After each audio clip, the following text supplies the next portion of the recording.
Shalom, amados irmãos, tranquilidade e proteção de algo para as suas vidas. Meus amados, eu fiz um texto agora, ele ficou grande. Eu vou colocar ele em vídeo agora, para facilitar para alguns que não conseguem ler, alguns ouvem, né? Cada um gosta de uma forma. Eu fiz em texto e vou passar ele para o vídeo agora. É um texto sobre vários aspectos, né, que as pessoas perguntam diariamente no dia a dia, e há conceitos ali, conceitos aqui, né? Entendimentos ali, entendimentos aqui, que divergem. Então, dentro da luz das escrituras, eu vou tentar levar para vocês a questão de jejum, de alimentos, de imersão, da guarda dos sábados, do sábado, enfim, muitas coisas aqui no contexto todo aqui tem muito ensinamento, muita para a prática do dia a dia. É como um manual para aqueles que querem realmente viverem a verdade e agradar o Pai, né? Agradar a palavra viva que está dentro de nós, que é o Ruach, né? Os mandamentos dele. Conceitos de homens tem por todo lado, entendimentos também. Mas só quem tem Urua pode discernir as coisas do Urua, né? O mundo não pode discernir. O espírito do mundo é um espírito de confusão, né? E de inversão de conceitos, né? E de entendimento, né? Aparentemente, alguns até com muito boa aparência, mas aparência não é nada. E Yahushua já disse, né? Saia de mim, vós que praticam iniquidade. Eles estavam praticando coisas boas. No entanto, era iniquidade, porque era fora do governo dele, fora do governo do Urua. Aqueles que sois filhos de Alva são guiados pelo Urua. Então, meus amados, eu usei texto aqui de irmãos também, estudo de irmãos, para fechar tudo, tá? E eu coloquei aqui. Então, vamos lá, né? Uma das coisas que ele falou, né? Muitas pessoas perguntam, né, sobre imersão, jejum, sábado, etc. Dentro das escrituras, nós vamos tentar levar a luz aqui. Vendo, ele disse assim, vendo não vêm, e ouvindo não ouvem, nem entendem. Ele diz também, aqueles que dentro da palavra do semeador, ele diz o seguinte, que aquele que ouve e entende, esse sim produz frutos. Então entender as coisas é primordial, né? É essencial, é necessário. Você vai ver que esses mandamentos, porque aquilo que é de alva para nós eu entendo como mandamento. Aquilo que é de alva, a palavra dele para nós é mandamento, é vida. E é muito mais simples do que conceito religioso. Vou ler o texto aqui na íntegra do que eu coloquei, do que eu terminei há pouco. Hoje é que dia? Hoje é 19, né, de setembro de 2019. Vamos lá. Para entender primeiro, veja o que não está prestando atenção. Para entender, primeiro veja direitinho o que está escrito nas escrituras e as pessoas não estão prestando atenção. Primeiro, nas profecias é dito, em Oséias 12:10 diz assim: também falei aos profetas e multipliquei as visões, e pelo ministério dos profetas usei de parábolas. Terreli em Salmos 78:2: abrirei a minha boca numa parábola, proporei enigmas da antiguidade. Conforme todas as profecias se cumprem, era preciso que o filho de Alva falasse tudo em parábola. Marcos 2:22. Bom, mas por que falar em palavras? Leia e medite. Manual, Mateus 13:10. E chegando-se a ele os discípulos, perguntaram-lhe, por que lhes fala por parábola? Respondeu-lhes o mestre, porque a vós é dado conhecer os mistérios do reino do Shabai aos céus, mas a eles não lhes é dado. Pois ao que tem, dar-se-lhe-á, e terá em abundância, mas o que não tem, até aquilo que tem será tirado. Por isso lhes falo por parábolas, porque eles vendo não veem, e ouvindo não ouvem, nem entendem. E neles se cumprem a profecia de Al-Shoaial, Isaías, que diz: ouvindo, ouvireis, e de maneira alguma entendereis, e vendo, vereis, e de maneira alguma percebereis, porque o coração desse povo se endureceu, e com os ouvidos ouviram tardamente, e fecharam os olhos, para que não vejam com os olhos, nem ouçam com os ouvidos, nem entendam com o coração, nem se convertam, e eu os cure. Mas bem-aventurados os vossos olhos, porque veem, e os vossos ouvidos, porque ouvem.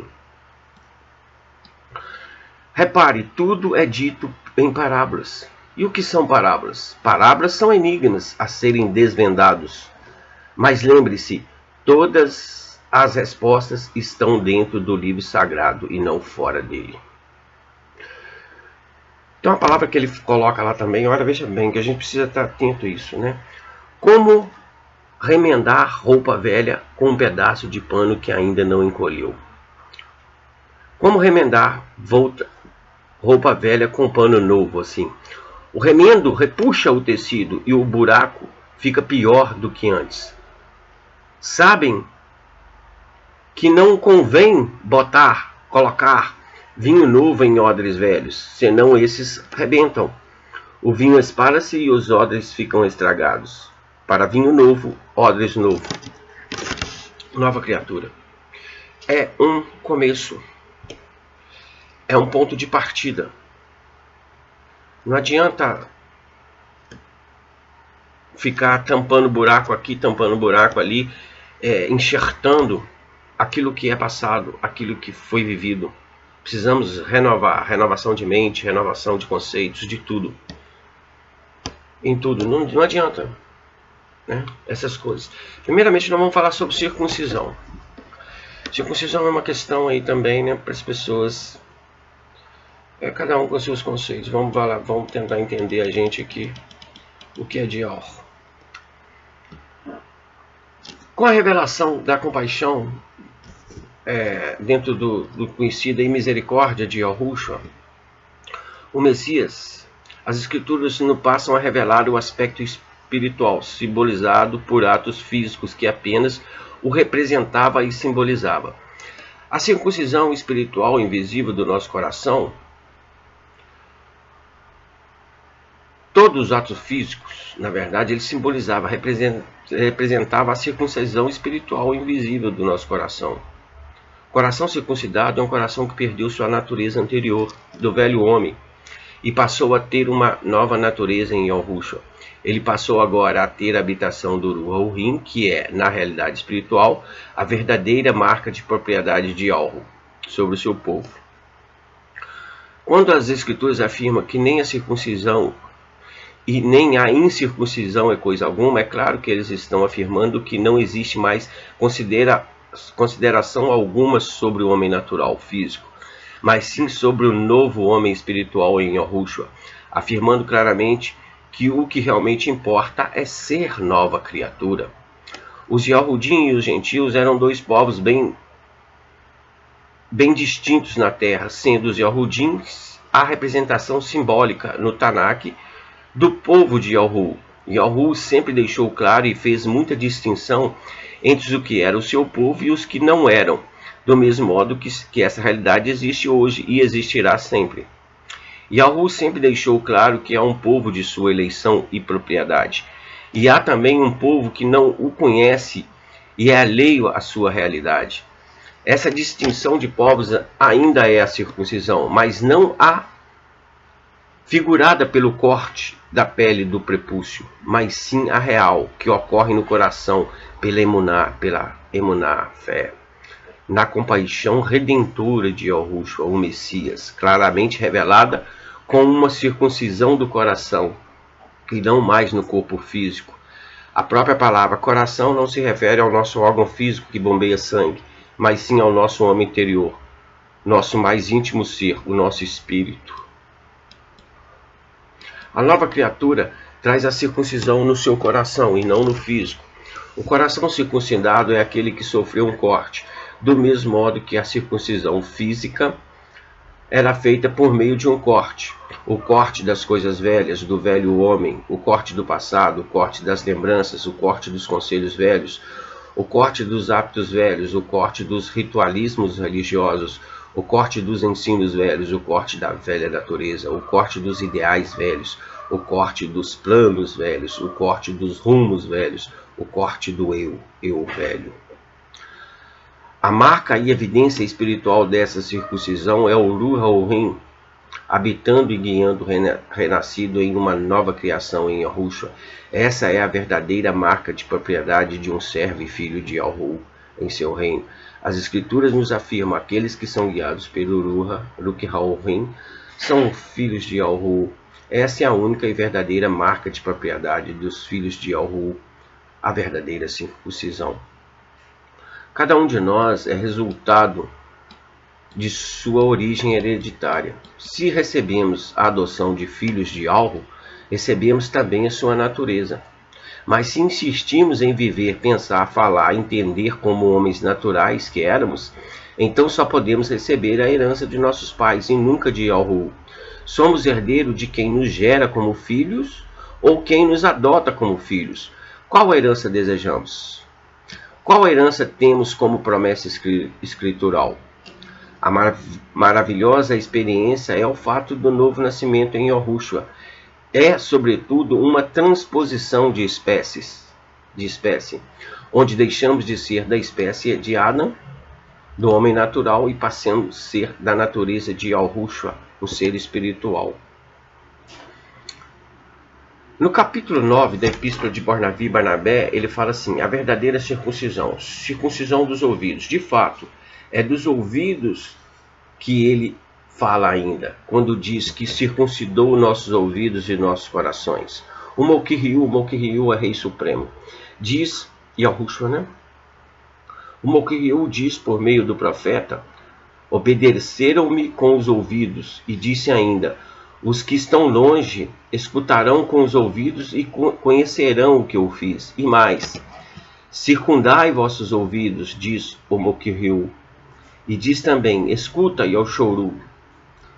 Eis o que diz Malquiriu, teu Urim, ser supremo criador. Urim, ser supremo criador, que conota os atributos de onisciência, onipresença e onipotência. E todos os demais, né? Quem deseja viver para sempre?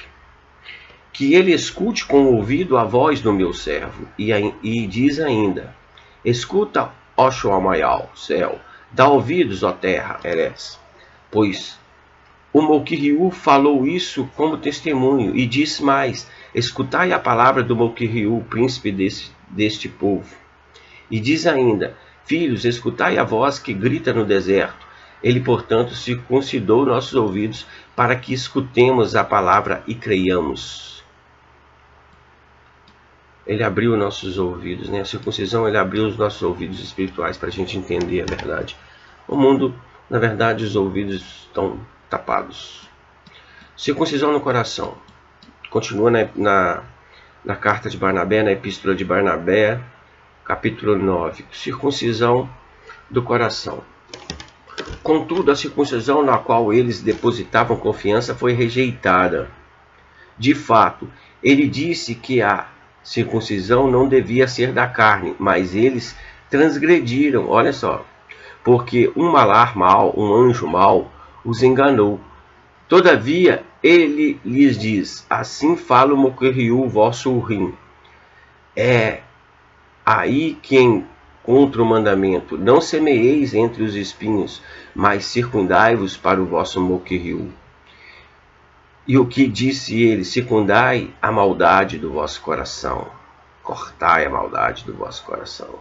E diz ainda: eis, diz o Malquiriu, que todas as nações têm o prepúcio incircunciso, mas esse povo tem o coração incircunciso. Então ele diz assim: todas as nações têm o prepúcio circunciso, mas esse povo tem o coração incircunciso. Aí vem depois, ele fala assim: a circuncisão de Abraão, no mesmo capítulo 9 da carta de Barnavi e Barnabé. Vós, porém, direis: o povo recebeu a circuncisão como selo. Contudo, todos os sírios, árabes e todos os sacerdotes dos írios também têm a circuncisão.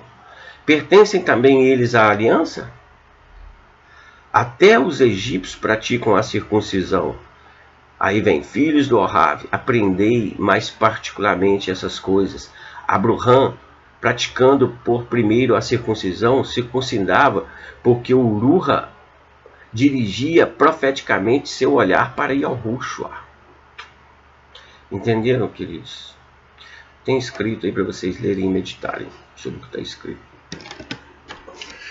Jejum, vamos lá também. Vamos falar sobre o jejum agora. Jejum, capítulo 3 da epístola da carta de Barnavi e Barnabé.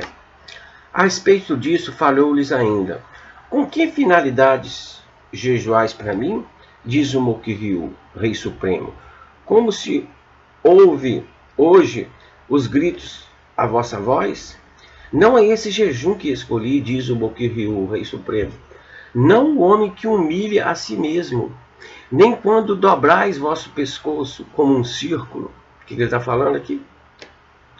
Nem quando vos cobris de pano de saco e cinza, não chameis isso de jejum agradável. Para nós, porém, ele diz: eis o jejum que eu escolhi, diz o Moquirriu, Rei Supremo. Desata todas as amarras da injustiça, desfaz as cordas dos contratos iníquos, envia os oprimidos em liberdade. Rasga toda a escritura injusta, reparte teu pão com os famintos. Se vês alguém nu, veste-o. Conduz para a tua casa os desabrigados. Se vês algum pobre, não o desprezes. Não te afaste dos membros da tua família. Então a tua luz romperá pela manhã. Tuas vestes rapidamente resplandecerão. A justiça irá à tua frente, e o esplendor de Yahweh te envolverá. Então outra vez gritarás, e Yahweh te ouvirá. Ao falar, ele dirá: eis-me aqui. Isto, se renunciares a tecer amarras, a levantar a mão, a murmurar, e se deres o coração,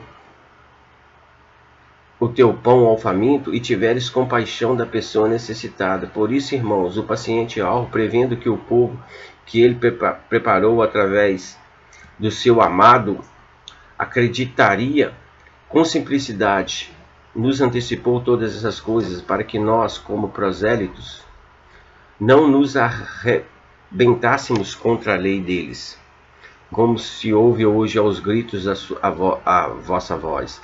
Não é esse jejum que escolhi, diz Moquirriu, o Rei Supremo. Não o homem que humilha a si mesmo, nem quando dobrais o pescoço com o círculo, nem quando vos cobris de pano de saco e cinza. Não chameis isso de jejum agradável. Yahushua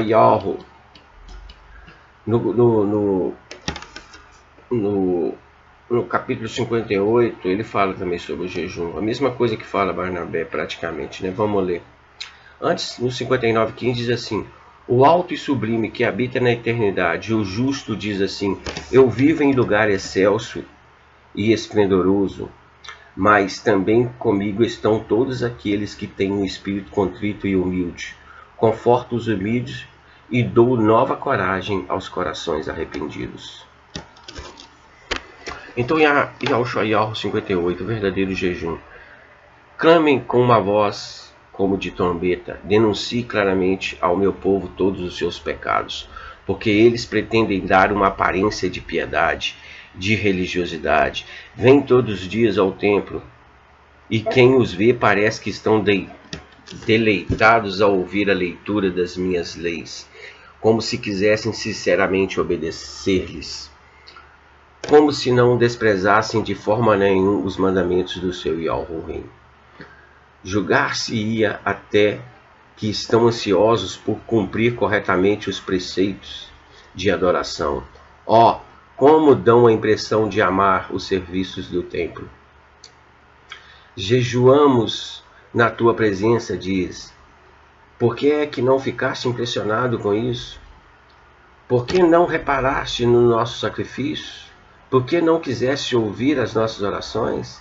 Fizemos tanta penitência e não te deste conta de nada? Aí ele diz, é porque vocês só vivem para satisfazer os vossos apetites carnais, mesmo quando estão a jejuar. É porque continuam sempre na mesma a oprimir os vossos trabalhadores. Vejam bem, para que serve jejuar se continua a disputar entre si, a odiar e a guerrear-se? Essa espécie de jejum não tem efeito nenhum comigo. Alguma vez eu quero que vocês façam esse tipo de penitência? E se inclinem até o chão como juncos abatidos pelo vento? Que se vistam de sacos? Que se cubram de cinzas? É a isso que vocês chamam de jejum? Não, a espécie de jejum que eu pretendo é que parem de oprimir os que trabalham para vocês e que os tratem com justiça, dando-lhes o salário que têm direito. Quero que partilhem a vossa comida com os que têm fome e que sejam hospitaleiros para com os que vivem desprotegidos, pobres, desamparados, que deem roupa aos que têm frio e que não se incomodam daqueles que, sendo até vossos familiares, precisam da vossa ajuda. Se fizerem essas coisas, Yalrurim fará brilhar sobre vocês a luz da sua própria Rodaial, do seu próprio esplendor. Dá-vos-á a saúde, a vossa vida com Yalrurim será a força do vosso progresso. A vossa justiça tornar-se-á o vosso escudo de proteção. E a Rodaial, o esplendor de Yalrurim, vos protegerá a retaguarda. E então, quando chamarem, Yalrurim responderá, sim, estou aqui. Será a sua rápida resposta. Tudo o que precisam fazer é deixar de oprimir o fraco, abandonar a falsidade, não fazer falsas acusações, nem espalhar mentiras. Deem de comer aos famintos, ajudem os necessitados e aflitos. Então a vossa luz brilhará nas trevas, e a escuridão à vossa volta será como a brilhante claridade do dia. E Yalrurim vos guiará continuamente, e vos encherá de toda sorte de coisas boas, dando-vos bem-estar e saúde. Serão como um viçoso jardim bem regado, com frescas águas. Serão como uma fonte jorrando continuamente água abundante. Os vossos filhos tornarão a construir as ruínas antigas, edificando sobre velhas fundações do passado, e serão conhecidos como o povo que reconstrói as suas muralhas e cidades. Se guardarem o sagrado sábado, não se divertindo nem trabalhando nesse dia, mas antes honrando e tendo prazer nele. A gente vai falar sobre o sábado daqui a pouco, como o dia do esplendor de Yal, né? E tendo prazer nele como o dia do esplendor de Yal. Honrando Yalrurim em tudo o que fizerem, não seguindo vossos próprios desejos e prazeres, nem mantendo propósitos e conversas ociosas e inúteis. Então Yalrurim será todo o vosso prazer, e farei com que cavalguem nas alturas, e com que obtenham a totalidade das bênçãos que prometi a Yalrocaf, vosso pai. E Yalrurim mesmo quem diz isso. Então, meus amados, o próprio texto fala por si, né? Não precisa fazer muito comentário, né?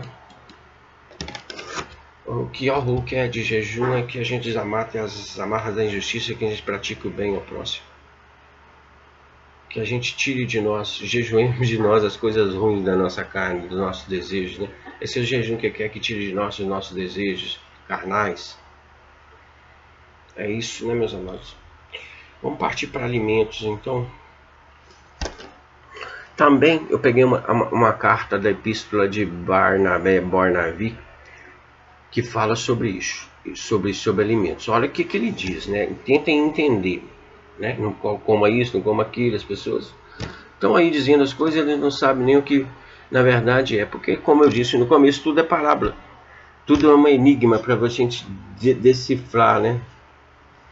E ele não fala abertamente, ele diz que não fala abertamente, para que muitos ouçam e não entendam mesmo, né? Então Mehushua disse: não comereis porco, nem águia, nem gavião, nem corvo, nem peixe algum que não tenha escamas.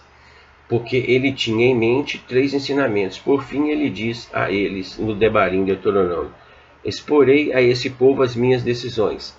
A proibição de comer não é, portanto, o mandamento de algo, pois Mehushua falava simbolicamente. Eis o significado que ele diz sobre o porco: não te ligarás a esses homens que se assemelham a porcos, isto é, que quando vivem na abundância se esquecem do seu senhor, do seu dono, mas na necessidade reconhecem o seu dono. Assim é o porco: enquanto está comendo, ele não conhece seu dono, mas quando está com fome, ele grunhe, e, uma vez tendo comido, volta a se calar. Ele diz também: não comerás águia, nem o gavião, nem o milhafre, nem o corvo, isto é, não te ligarás, imitando-os, a esses homens que não sabem ganhar o alimento por meio do trabalho e do suor, mas que em sua injustiça arrebatam o bem alheio. Andam com ar inocente, mas espionam e observam a quem vão despojar por ambição. Eles são como essas aves, as únicas que não providenciam o alimento por si próprias, mas se empoleiram ociosamente, procurando a ocasião de se alimentar da carne dos outros. São verdadeiros flagelos por sua crueldade. Ele continua: não comerás moreia, nem polvo, nem molusco, isso é, não te assemelharás ligando-te a esses homens que são radicalmente ímpios e já estão condenados à morte. O mesmo acontece com esses peixes, são os únicos amaldiçoados que nadam nas profundezas, sem subirem como os outros, permanecem no fundo da terra, habitando o abismo. Também ele fala assim: também não comereis a lebre. Por que razão? Isso quer dizer, não serás poderasta, nem imitarás aqueles que são assim, porque a lebre a cada ano multiplica seu ânus. Ela tem tantos orifícios quanto o número de seus anos. Também não comerás a hiena, isso quer dizer, não serás nem adúltero, nem homossexual, e não te assemelharás àqueles que são assim. Por que razão? Porque esse animal muda de sexo todos os anos e torna-se ora macho, ora fêmea. Ele odiou também a doninha. Muito bem, não serás como aqueles que cometem, como se diz, iniquidade com a boca por depravação. Não te ligarás a esses depravados que cometem iniquidade com sua boca. De fato, esse mal se conhece pela boca. Mehushua, tendo recebido o tríplice ensinamento sobre os alimentos, usou linguagem simbólica. Eles, porém, o entenderam sobre os alimentos materiais, por causa do desejo carnal. Daúde também fala. Ele fala assim: Daúde recebeu o conhecimento desse mesmo ensinamento tríplice. Ele fala de forma semelhante: feliz o homem que não vai ao conselho dos ímpios, como os peixes que se movem nas trevas para o fundo, e não para os caminhos dos pecadores, como aqueles que aparentam temer o Mokiryu, mas pecam como o porco, e que não se assentou na catedral da pestilência, como as aves que se postam para a rapina. Aí tendes perfeitamente o que se refere à comida. Conclusão: Mehushua, porém, diz: comei de todo animal que tem o casco fendido e que rumina. O que ele quer dizer? Que tal animal, quando recebe a comida, conhece aquele que o alimenta, e quando repousa, para que se alegre com ele, disse-o bem, considerando o mandamento. Quer ele disser: vinculai-vos àqueles que temem ao Mokiryu, que meditam no coração sobre o sentido exato da palavra que receberam, que ensinam e observam as decisões do Mokiryu, que sabem que a meditação é alegre exercício e que ruminam a palavra do Mokiryu. O que significa o casco fendido? É que o justo caminha neste mundo e espera um mundo justo. Vede como Yahushua legislou bem. Mas para eles, como é possível compreender ou entenderem essas coisas? Nós, nos tendo compreendido exatamente os mandamentos, os exprimimos como Mokiryu desejou. Por isso ele circuncidou nossos ouvidos e nossos corações para compreendermos essas coisas. Tudo é simbologia, meus amados. E precisamos entender a simbologia, senão andamos aí no natural, sem entendimento das coisas. Vamos falar um pouco de imersão, né? A própria epístola também de Barnabé, ela fala sobre imersão. Vou pegar um pedaço dela aqui. Uma parte, capítulo 11, epístola de Barnabé, né, a água. Pesquisemos se o Morroquil teve intenção de falar antecipadamente sobre a água e sobre o madeiro. Quando a água está escrito que Yahushua Israel não teria recebido a imersão que leva à remissão dos pecados, mas que eles próprios teriam constituído um. Com efeito diz o profeta, pasma, ó Shomayal, e que a terra trema ainda mais, pois este povo cometeu mal duplo, eles me abandonaram, a mim, que sou a fonte de água vida, e cavaram para si mesmo uma cisterna de morte. Por acaso, ó Sinai, minha montanha sagrada, é rocha deserta? Vós sereis como os passarinhos que voam quando se lhes tira o ninho? E o profeta diz ainda, eu marcharei à tua frente, aplainarei as montanhas, quebrarei as portas de bronze, despedaçarei as trancas de ferro, e te darei tesouros secretos, escondidos, invisíveis, a fim de que saibam que eu sou Yahurim. Tu habitarás numa caverna alta de rocha sólida, onde a água não falta nunca. Vereis o rei em seu esplendor, e vossa alma meditará no temor do Mokiryu. E diz ainda, por meio de outro profeta, quem assim age será como a árvore plantada junto à corrente de água, e que dá seu fruto no tempo certo, sua folhagem não cairá, e tudo o que ele fizer terá sucesso. Não são assim os ímpios, não são assim. Eles são mantes, como a poeira que o vento espalha na face da terra. É por isso que os ímpios não se levantarão no julgamento, nem os pecadores no conselho do justo. Pois o Mokiryu conhece o caminho dos justos, mas o caminho dos ímpios perecerá. Notai que ele designa ao mesmo tempo a água e o madeiro. Com efeito, ele quer dizer, felizes aqueles que, tendo lançado sua esperança no madeiro, desceram para a água, pois ele diz que o salário vem no tempo certo. Então diz ele, eu retribuirei, mas para hoje ele diz, sua folhagem não cairá. Isso significa que toda palavra de Emuná e Ohave que sair da vossa boca será para muitos causa de conversão e de esperança. E outro profeta diz ainda, e a terra de Yahukav, Jacó, era celebrada mais do que qualquer outra terra. Isso quer dizer que ele exalta o vaso do seu Ruha. O que diz ele a seguir? Havia um rio que corria, vindo da direita, e árvores esplendidas auriam dele seu crescimento. Qualquer pessoa que delas comer, viverá eternamente. Isso significa que, se descermos para a água carregados de pecados e poluição, mas subimos dela para dar frutos em nosso coração, tendo no espírito o temor e a esperança em Yahushua. Quem comer deles viverá eternamente. Quem disser, quem escutar, quando tais palavras são ditas e crer nelas, viverá eternamente. Então ele diz aqui,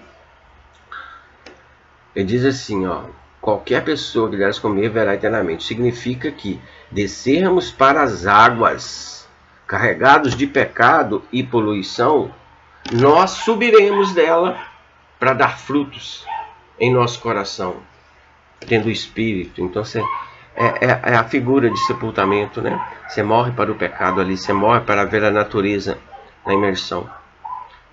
E ali todos os seus pecados estão perdoados. E quando você volta para uma nova vida, para dar frutos. Tá? nos apócrifos isso. Nós precisamos entender que, antes de tudo, a imersão em água está longe de ser um ritual. É uma ação espiritual e não um ritual.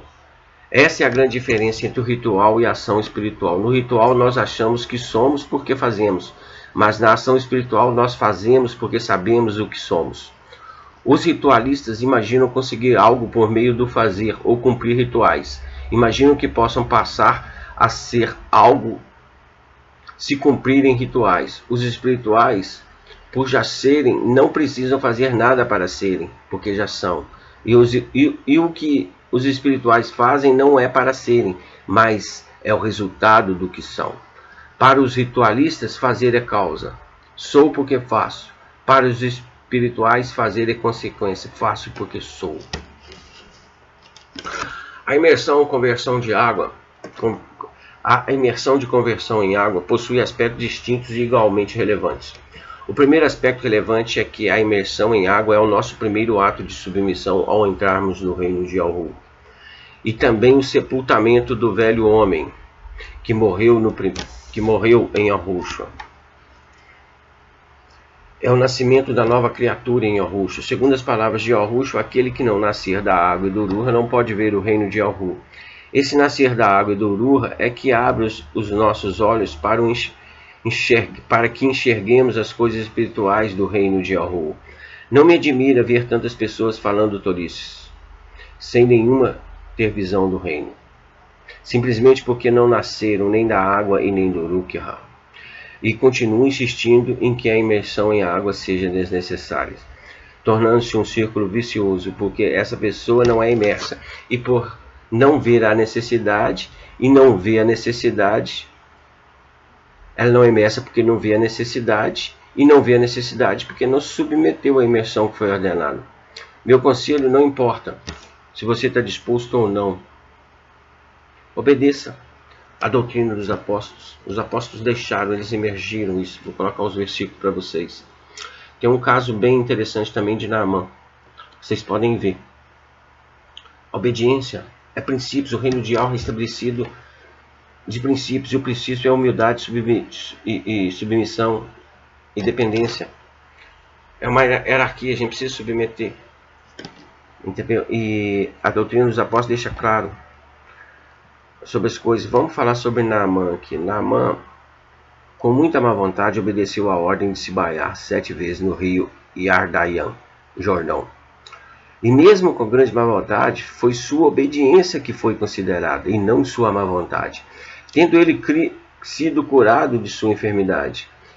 Se os que hoje combatem a necessidade de imersão em água, que é a imersão de conversão, ao menos se submetessem ao que foi ordenado pelos emissários, ainda que cheios de má vontade, certamente teriam os olhos abertos para o reino de Yahu, e logo estariam dizendo que foi a melhor coisa que fizeram e a melhor decisão que tomaram. É aquele negócio, né? Não tem como ensinar um cego o que é uma cor. Ele precisa de ver. Se ele nunca foi imerso, ele não sabe o que é imersão. Ele só deduz e acha que não tem necessidade. Se ele for imerso, ele vai saber, dentro do verdadeiro, porque só há uma imersão. Só há um Criador, só há um Ser Supremo, só uma emuná e só uma imersão. E é na verdade. A imersão de conversão é também o testemunho público da sua conversão. E muitos podem perguntar: a imersão é feita só com poucas pessoas, né? E fala que e a gente está falando de um testemunho público, né? A Escritura nos ensina que somos rodeados por grandes nuvens de testemunhas. Continuamente são espíritos, tanto benignos quanto malignos, que nos observam continuamente do outro lado do firmamento. Precisa entender que há um mundo atrás de um firmamento que impede a nossa visão para o reino espiritual. No reino terreno aqui, a nossa visão é tapada. Eles não, eles veem tudo, né? E eles estão observando, e eles estão aqui, ó, tão pertinho. Precisa entender sobre o firmamento e sobre a questão desse outro reino espiritual, porque as pessoas acham que está lá não sei aonde, mas não, ele está aqui. Nós não vimos porque é impedido por uma película, uma membrana seja como você entenda de ver o reino espiritual. Eles nos veem o tempo todo. A imersão de conversão é mencionada inúmeras vezes nas Escrituras de forma tão clara e insofismável, que não deixa espaço para conjecturas que a possam negar. Citaremos e comentaremos os versos abaixo. Manialro 28:19. Vinde, portanto, fazei discípulos de todas as nações, imergindo-os em nome de Alro, em nome de Yahushua e em nome do Ruha. Essa é a ordem escritural dada por Yahushua. Ordem essa que não se limita à pregação das boas novas, mas também à imersão. É importante notar aqui que Yahushua não estabeleceu um ritual e nem mesmo uma forma ritualística. As escrituras nos mostram que Yahweh, Yahushua e Ruha são o Rim. O Rim é ser supremo criador, que conota os atributos de onisciência, onipresença e onipotência, e outros demais. E são em unidade, embora três individualmente. Essa compreensão da unidade plena e perfeita entre Yahushua, entre Yahweh, Yahushua e Ruha, certamente levou os emissários e discípulos a praticar a imersão em nome de Yahushua, conforme relato nas Escrituras.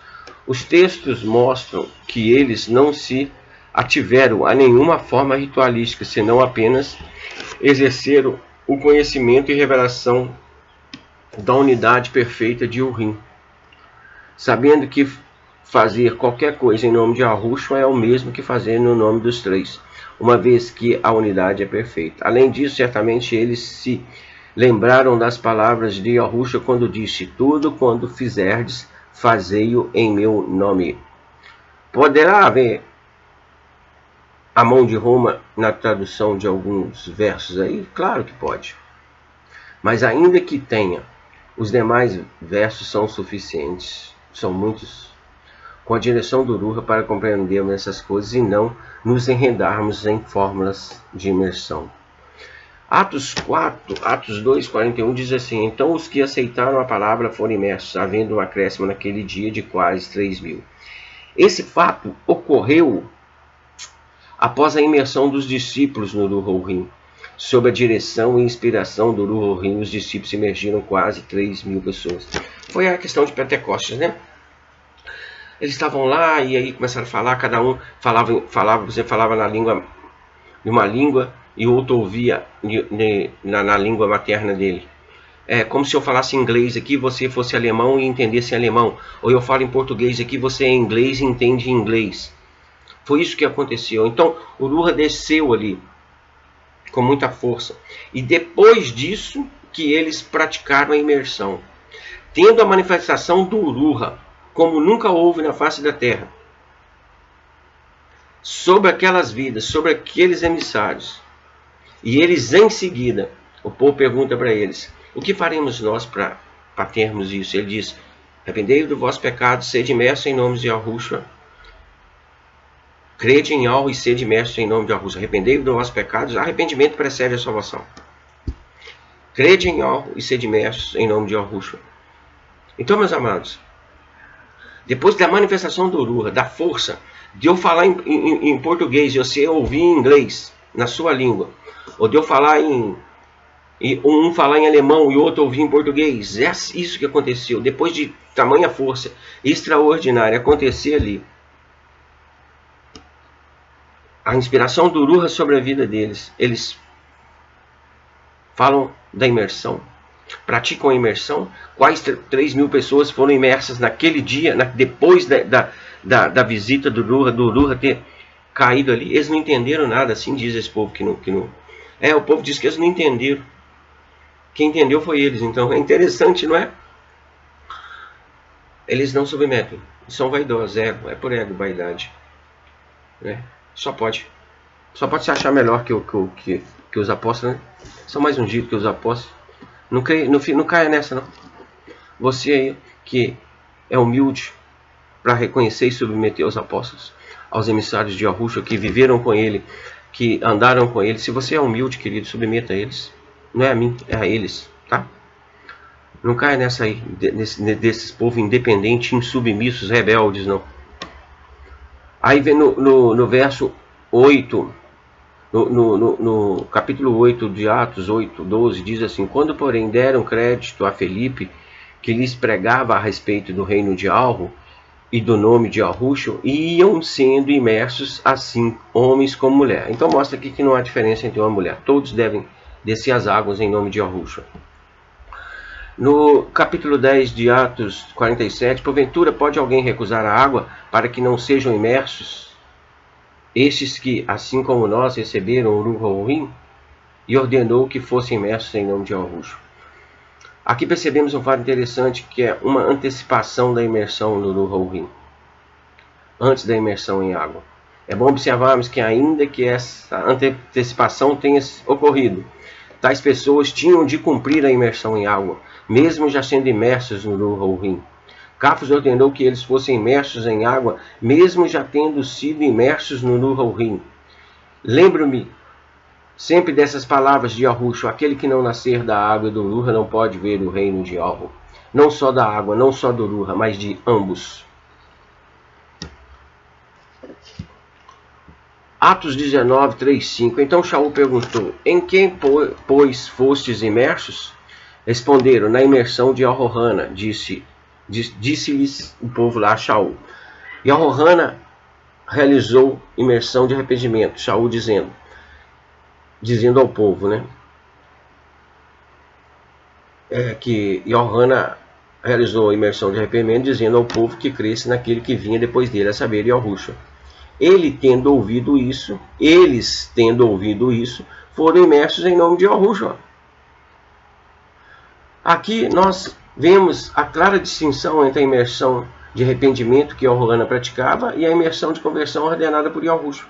Aquelas pessoas tinham sido imersas por Al-Rohana na imersão de arrependimento, mas agora, com a manifestação do ungido do Mehushihá e Yahushua, a fonte de água viva, e tendo ouvido as boas novas, se submeteram à imersão de conversão em água. Atos 8:36, seguindo eles caminho afora, chegando... É a questão do eunuco, né? Chegando eles caminho afora, chegando a certo lugar onde havia água, disse o eunuco: eis aqui água, que impede que seja eu imerso? Então mandou parar o carro, ambos desceram a água e Felipe imergiu o eunuco. Esse texto mostra apenas a prática da imersão de conversão em água, já na vigência da emuná, da fé, e não mais na vigência da lei. Felipe seguia junto ao eunuco e lhe ia ensinando sobre as escrituras, sobre as boas novas. O eunuco já havia dito anteriormente que não conseguia compreender se não houvesse alguém que lhe explicasse. Isso nos leva a crer que, entre todas as coisas que Felipe ensinou ao eunuco, o ensino da imersão de conversão em água estava incluído. Uma vez que foi o eunuco que, ao ver um local com água, solicitou de imediato sua imersão. É bom lembrar que Felipe foi um dos 12. Conviveu pessoalmente com Yahushua, foi escolhido por Yahushua para essa missão, foi ensinado por Yahushua e foi enviado por Yahushua. Quem rejeita a imersão em água certamente se acha mais sábio, mais entendido, mais ungido, superior, melhor do que o Felipe. O que não é nada além de soberba no coração. Ultimamente tem surgido uma falsa doutrina onde a imersão seria feita pelas lágrimas do arrependimento. Essa doutrina é apenas falsa e mística por diversas razões. Arrependimento é o primeiro passo e acontece que antecede a conversão, com a posterior imersão em água. E, portanto, as lágrimas do arrependimento não se constituem em imersão, uma vez que antecedem a própria conversão. Nenhum arrependimento exige lágrimas. Para que seja sincero e verdadeiro, o arrependimento é no espírito e as lágrimas são resultado de emoções. Lágrimas, emoções é da alma. Arrependimento é do espírito. Separado as coisas. Imersão é mergulho e mergulho são sinônimos. Imersão e mergulho são sinônimos. E para alguém ser imerso, mergulhar em suas próprias lágrimas, nem chorando a vida inteira vai ser suficiente. Quando Eunuco foi imerso, ele não disse aqui há lágrimas, mas sim aqui há água. E Yahushua jamais disse que aquele que não nascer das lágrimas e do Ruha não poderia ver o reino de Yahuwah, mas ele diz com toda clareza que foi que aquele que não nascer da água e do Ruha não pode ver o reino de Yahuwah. Cafos perguntou, quem pode recusar as águas? Ele não perguntou quem pode recusar as lágrimas. Yahushua não foi imerso em lágrimas, mas em água. Romanos capítulo 3, de 3 a 5 diz assim, porque quando nos tornamos participantes da vida de Yahushua, o Mehushihai, e fomos imersos para sermos um com ele, essa questão do precisa entender a imersão, porque quando você é imerso, você morre, é uma figura de sepultamento. Quando você ressuscita, sobe das águas, você é uma figura de ser ressurreto. E Yahushua é ressurreto, para ser um com ele. Ele é ressurreto. Você precisa ser ressurreto espiritualmente. É a figura de um ser ressurreto. Também a imersão. Então, e fomos imersos para sermos um com ele. Através da sua morte foi anulado o poder da nossa natureza pecadora. A nossa natureza pecadora foi enterrada com Mehushihai pela imersão. E quando Yahu e Pai, com o seu Rodaial, o trouxe de novo à vida, também nos foi concedido uma nova vida para desfrutar. Romanos capítulo 6, eu botei 3 ali no texto, eu tenho que mudar. Mas é 6, tá? É Romanos 6, de 3 a 5 que tá isso aí. Eu tô vendo agora que eu coloquei errado no texto aqui. A imersão no Ruhurim. A imersão no Ruhurim não é feita por homens, mas somente por Yahushua. Também a imersão em água não é feita por homens. O homem é um instrumento. Yahushua próprio que faz a imersão. Ele está presente ali. É um ato de submissão a ele. Ali ele está presente. Porque isso precisa ser imerso para emergir. A imersão no Ruhurim não é feita por homem, mas somente por Yahushua. A todos que o pedirem. Yahushua diz, quanto mais o Pai dará o Ruhurim a aqueles que o pedirem. Portanto, é Yahushua que nos imerge, mergulha no Ruhurim. As Escrituras nos dizem muitas coisas maravilhosas sobre essa realidade. O Ruhurim é o cumprimento da promessa feita primeiramente por Yahu e mais tarde confirmada por Yahushua, de que ele nos enviaria o Consolador Ramenalken, o Consolador, o Ruham Ramenalken, o Espírito Consolador da parte do Pai. E Yahushua nos disse que ele nos guiaria a toda a verdade e nos faria lembrar de todas as coisas que Yahushua nos ensinou. O Ruhurim é também aquilo que as Escrituras nos mostram sobre a promessa de Yahu, que está escrita em Amial, Jeremias 31, 33 e também em Hebreus 8, 10. Porque essa é a aliança que firmarei com a casa de Elshuru. Depois daqueles dias, diz Yahu, na mente lhes imprimirei as minhas leis, também no coração lhes inscreverei. Eu serei o seu ser supremo, e eles serão o meu povo. Hebreus fala a mesma coisa, porque é a mesma coisa. Tá? Não estamos mais na vigência da lei na forma de ordenança, mas certamente o Ruhurim em nós é a lei escrita nos nossos corações. Coríntios também, eu vou completar aqui com a palavra de Coríntios 3. Nós somos cartas escritas no nosso coração para apresentar. Carta de apresentação somos nós. Não escrita em papiros nem em pedra, mas a carta de recomendação escrita nos nossos corações. Nós somos a carta escrita de Yahu.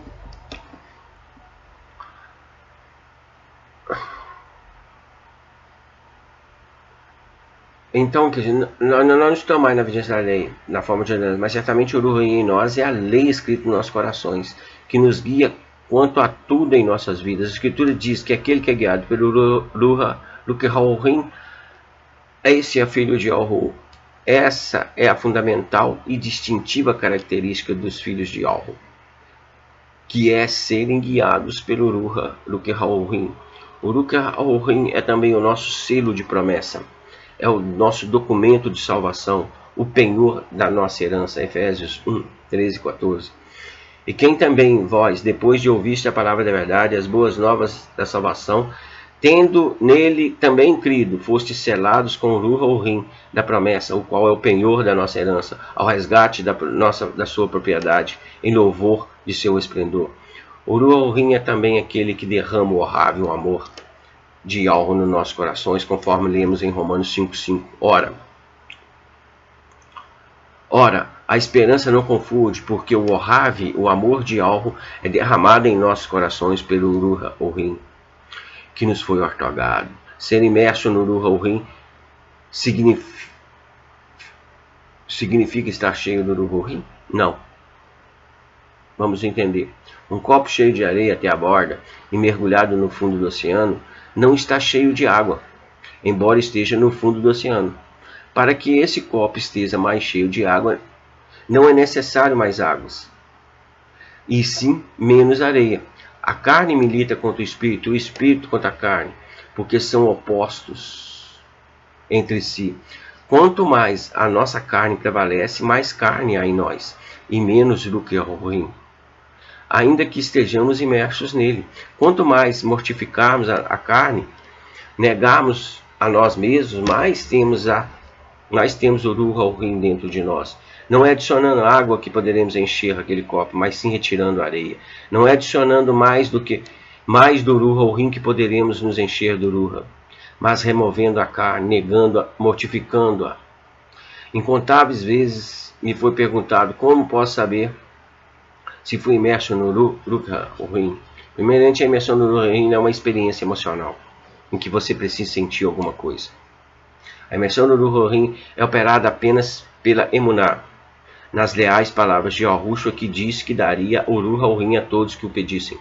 Em segundo lugar, há pessoas cuja carne fala tão alto em suas vidas que não há espaço para uma só gota do Ruach dentro de si, embora seja mergulhado no Ruach. Há alguns princípios que são um pouco óbvios, mas é sempre bom lembrar para que percebamos fatos importantes. A maioria dos progressos espirituais em nossas vidas não é feita por meio de adicionarmos, mas sim por meio de retirarmos.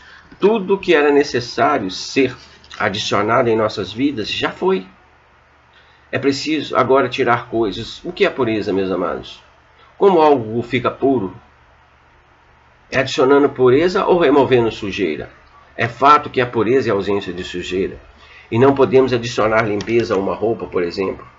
Para que ela fique limpa, o que temos que fazer é retirar a sujeira. A pureza é a ausência de mistura, a verdade é a ausência de mentira, a humildade é a ausência de soberba. E dessa forma, se retirarmos a mistura, temos pureza. Se removemos mentira, temos a verdade. Se removemos a soberba, temos a humildade. Se removemos a nossa carne, estaremos plenos do Ruach em nossas vidas. Remover a carne não significa morrer fisicamente, senão Yahushua já teria providenciado isso para todos nós. Antes, remover a carne é negarmos a nós mesmos, morrer para si mesmo, negar a nossa vontade, nosso intelecto, nossas emoções, enquanto eles divergem da palavra e do Ruach em nós. Por mais paradoxal que isso possa parecer, quanto mais retiramos nós de nós mesmos, mais espaço damos ao Ruach para ele ocupar as nossas vidas. E mais seremos conforme Yahushua, seremos formados conforme o caráter de Yahushua. Isso é o que significa caminhar para o alvo, que é Yahushua. Assim, se você pediu para o Yahushua para ser imerso no Ruach, não há nenhuma razão para duvidar que tenha sido, porque Yahushua é leal e não mente. Contudo, se você não está recebendo os frutos do Ruach em sua vida, não está faltando Ruach, mas sim está sobrando mundo e carne em você. O fruto do Ruach é orrável, amor, alegria, tranquilidade, paz, longanimidade, benignidade, bondade, fidelidade, mansidão, domínio próprio. Contra essas coisas não há lei. E os que são de Yahushua pregaram a carne no madeiro, com as suas paixões e concupiscências. Se vivemos no Ruach, andemos também no Ruach. E é interessante notar que as escrituras não falam de frutos no plural, mas de fruto no singular. É um fruto só, todas essas coisas. Certamente não é por falta do Ruach. no qual estamos mergulhados, mas sim é que está sobrando muitas coisas em nós. Então isso aí são inseparáveis. A Escritura fala de fruto no singular, não frutos no plural. Então todas essas coisas são uma só e inseparáveis. Então vamos revê-las. O que diz? Ohave, alegria, tranquilidade, longanimidade, benignidade, bondade, fidelidade, mansidão, domínio próprio. Tudo isso é uma coisa só.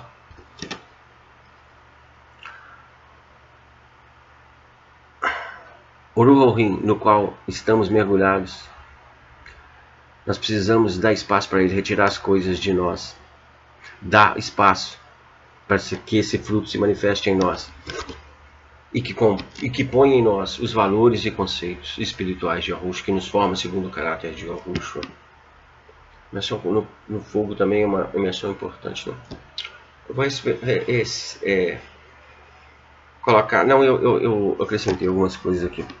Espera aí. Manial 3:11. Eu vos imerjo com água para arrependimento, mas aquele que vem depois de mim é mais poderoso do que eu, cujas sandálias não sou digno de levar. Ele vos imergirá com Ruach e com fogo. O que é de fato essa imersão com fogo? Ou seja, sermos mergulhados em fogo. As próprias Escrituras nos indicam o caminho para a compreensão do que seja essa imersão. Vejamos Zacarias 13:9. Farei passar a terceira parte pelo fogo, e a purificarei como se purifica a prata, e a provarei como se prova o ouro. Ela invocará o meu nome, e eu o ouvirei. Direi, é meu povo, e ele dirá, Yahu é meu ser supremo.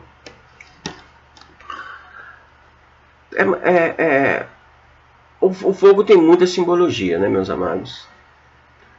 Com diversas funções. Mas o aspecto que nos interessa aqui, quanto à imersão em fogo, é o aspecto purificador do fogo. A imersão em fogo não é para nos consumir. Aqueles que estão em Yahushua, aqueles que estão nele. Todos passam pelo fogo. Todos vão passar pelo fogo. Aí que as coisas ficam diferentes. Para aqueles que é de algo, ela funciona como purificador. Para os outros, como consumidor. Fogo consumidor. Então, ele para nós, o aspecto consumidor dele não é para o povo de Or. É pelo aspecto purificador. E isso nós vamos ver claro futuramente, em breve. Nós já passamos por essa prova de fogo que é tirar as coisas de nós. Mas ele vem físico também. Para consumir essa terra e limpar essa terra. E com nós aqui, ele não vai nos tocar.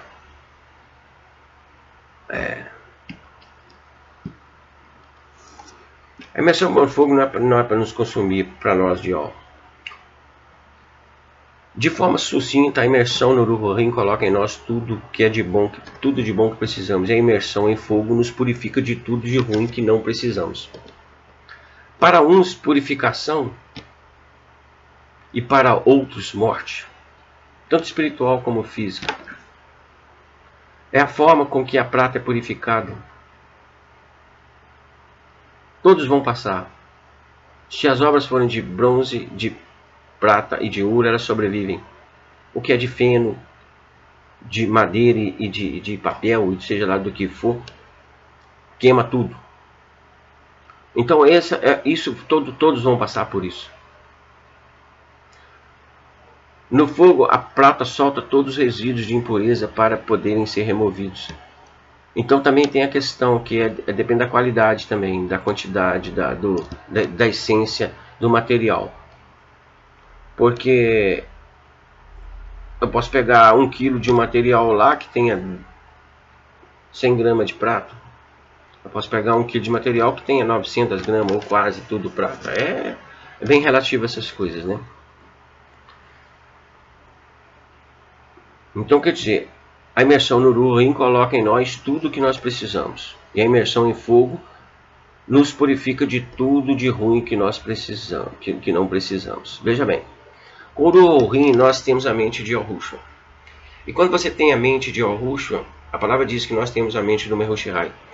Aí a sua mente, ela vai contra a vontade da sua carne. A carne milita com o espírito. Tá certo? Então você tem a mente de Yahushua, você tem aquilo que é bom, aquilo que agrada em Yahushua. Você sabe, você tem a consciência do que agrada ou não em Yahushua. Mas você luta contra a vontade de sua carne.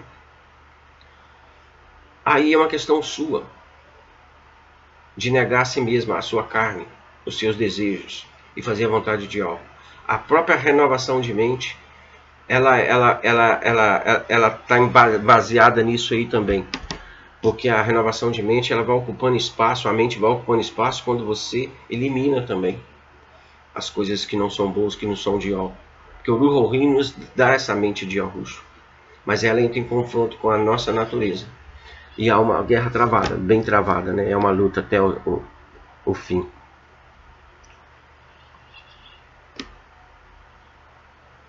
Então, no fogo, a prata solta os resíduos, né? Da mesma forma que a prata é purificada, assim diz a palavra. Alguns certamente imaginam isso como um processo doloroso, pelo peso que as palavras possuem, como mergulhados em fogo, embora esse processo seja tão doloroso quanto o nosso amor horrável, ao apego das coisas ruins que nós temos. Enquanto a imersão, aí é amor do mundo mesmo, né? Quando você se apega às coisas ruins que está em você, que é do mundo, é o amor do mundo mesmo, né? O Raven é do Criador, é diferente do que o amor do mundo. Enquanto a imersão no Ruach HaKodesh é um ganho, a imersão no fogo é uma perda. E essa perda pode ser dolorosa só dependendo do apego que você tem às coisas que precisam se livrar e que serão queimadas no fogo. Na imersão no fogo, há 3 participantes: Yahushua, que é aquele que opera tal imersão, o Espírito, que é você, e a sua carne, que é um outro você que precisa morrer. Nenhuma delas ocorre sem que você deseje, porque Yahushua não subjuga você jamais. Yahushua pré-incluiu você na morte dele no madeiro, do qual foi sua primeira imersão, mas você é livre para negar isso e arcar com as consequências dessa negação. Do mesmo modo, você pode depositar a sua emuná em Yahushua para a imersão no corpo ou não, porque você é livre para isso. Você pode ou não pedir para ser imerso em água, porque você é livre para isso. Pode ou não pedir para ser imerso no Ruach HaKodesh, ou pode ou não querer passar pela imersão no fogo. Rejeitar a imersão em fogo é desejar continuar com todas as impurezas que estão em você e em sua vida. E Yahushua certamente não queimará o que você quiser preservar, sendo óbvio que a preservação de impureza em nós ou em nossas vidas terá também suas consequências. É fácil fazer uma analogia médica comparando o nosso corpo. Impurezas em nosso corpo podem nos causar doenças que nos impeçam de viver uma vida normal e exercer nossas atividades diárias. Uma infecção, ainda que pequena, pode nos deixar acamados e incapacitados para nossas atividades. Nossas infecções podem contaminar os outros também, o que é muito grave. E nossas infecções podem nos levar finalmente à morte se não forem tratadas e removidas. Os médicos tratam nossas infecções com antibióticos, mas Yahushua trata nossas infecções espirituais com fogo. É a simples questão de querermos ou não que seja retirado de nós aquilo que pode nos matar. É, pois, relevante que desejamos em nosso espírito sermos purificados pela imersão em fogo, por mais que a nossa carne possa desejar o contrário. Os valores carnais, temporais e mundanos precisam ser removidos pela imersão em fogo, e só permanecerem os valores espirituais, eternos e celestiais que recebemos na imersão do Ruach HaKodesh. Quanto menos apego tivermos às coisas da carne e do mundo, menos dolorosa ou até indolor será a nossa imersão em fogo. A exemplo dos servos de Yahushua que foram lançados na fornalha e caminharam tranquilos dentro dela, ou como a sarça que queimava, mas não era consumida. Esse não se tratava de fogo consumidor, mas sim de fogo purificador. Eu acho que não precisa fazer muito comentário, é simples, né? O próprio texto está explicando claramente tudo com relação a isso. É para meditar, analisar as coisas. Eu sei que o vídeo está ficando grande, mas precisa. Eu tenho mais um assunto para tratar aqui, vai ser sobre o sábado. Sábado. No mundo, sábado quer dizer Saturday, dia de Saturno, que é a operação 666. Para a gente entender o que é o sábado, Porque isso é uma parábola também, isso é um enigma. Nós precisamos voltar lá em Gênesis.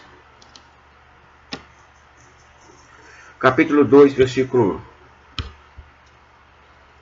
1. Lá diz assim: assim foram acabados o Shuamaial, céus, e a Eretz, terra, com todo o seu exército. Ora, havendo Yahu completado no dia 7º a obra que tinha feito, descansou nesse dia de toda a obra que fizera. Abençoou Yahu o 7º dia e o fez sagrado, porque nele descansou de toda a sua obra que criara e fizera. Essa foi a primeira vez que apareceu o sábado, o 7º dia. Agora repare nesse texto de Bereshit e Gênesis. Ele diz que Yahu descansou de toda a obra que fizera. A pergunta é: Yahu cansa?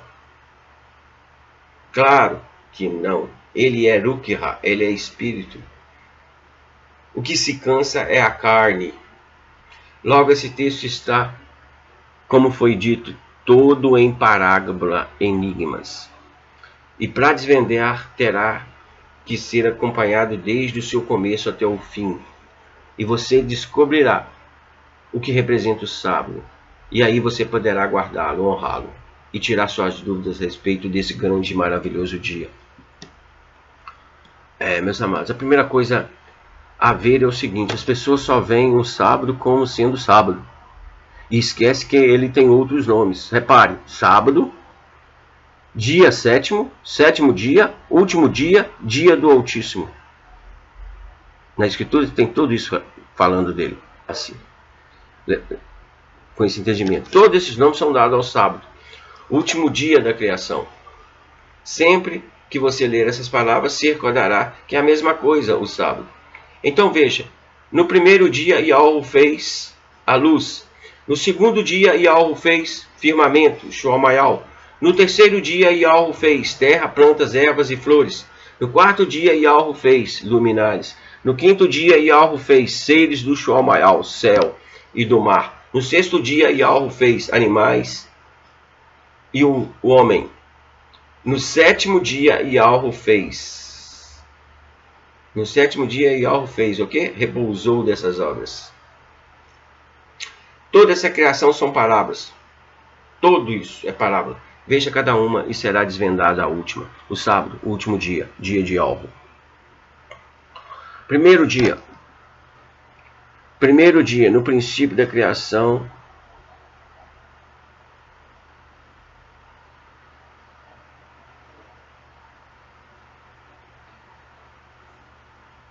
Yahu fez a luz. Veja o que é a luz. Yahohana, João 8:12. Então o filho do Yahu tornou a falar-lhes, dizendo: eu sou a luz do mundo.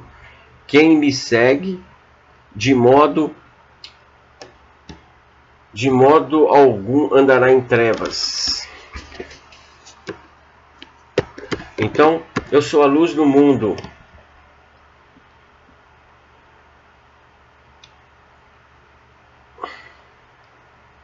Quem me segue, de modo algum andará em trevas, mas terá a luz da vida. Yahohana, João 9:5. Enquanto estou no mundo, sou a luz do mundo. Yahohana 19. Respondeu o filho de Yahu: não são 12 as horas do dia? Se alguém andar de dia, não tropeça, porque vê a luz desse mundo. Yahohana, João 1:4. Nele estava a vida, e a vida era a luz dos homens. Yahohana, João 3:19. E o julgamento é este: a luz veio ao mundo, e os homens amaram antes as trevas do que a luz, porque as suas obras eram más.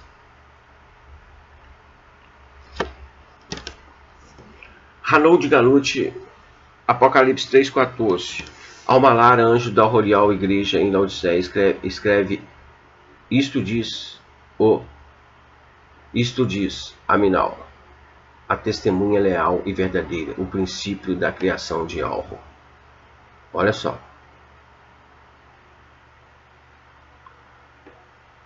A testemunha leal e verdadeira, o princípio da criação de Yahu. Então repare o significado do primeiro dia. A luz é o filho do Yahu, e não o domingo. Esta parte do enigma foi desvendada. Mas para isso é preciso que você creia no Filho. Se não crer, nunca que o primeiro dia será para você o domingo. Se você não crer que ele é o primeiro dia, será para você o domingo. Simplesmente porque não creu nas suas palavras. Logo não chegará ao entendimento dos mistérios a serem revelados. Então é preciso crer no Pai e crer no Filho para chegar ao entendimento. Se você começar a falar, isso não importa ou não tem nada a ver, então as palavras ditas pelo Pai e pelo Filho não serão desvendadas. Yahushua, Isaías 42:9.